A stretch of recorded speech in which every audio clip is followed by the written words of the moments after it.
ফজরের 2 রাকাত সুন্নত এ পুরো দুনিয়া আর দুনিয়াতে যা কিছু আছে সব কিছুর চাইতে উত্তম।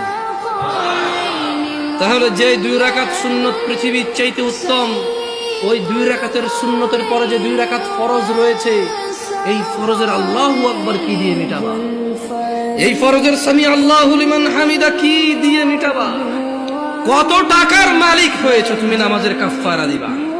যেখানে সুন্নত 2 রাকাতের মূল্য পুরো পৃথিবীর সমস্ত সম্পদ বিক্রি করে যদি একটা স্বর্ণ কিনা হয়, ওই স্বর্ণকে যদি এক পাল্লা রাখা হয়, আর ফজরের 2 রাকাত সুন্নতকে যদি এক পাল্লা রাখা হয়, ফজরের 2 রাকাত সুন্নত ভারী।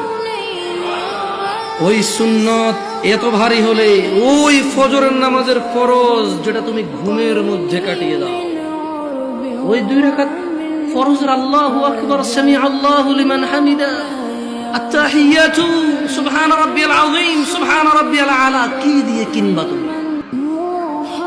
কি কয় টাকার মালিক হয়েছে যে 2 রাকাত সুন্নতই পুরো পৃথিবীর চাইতে উত্তম?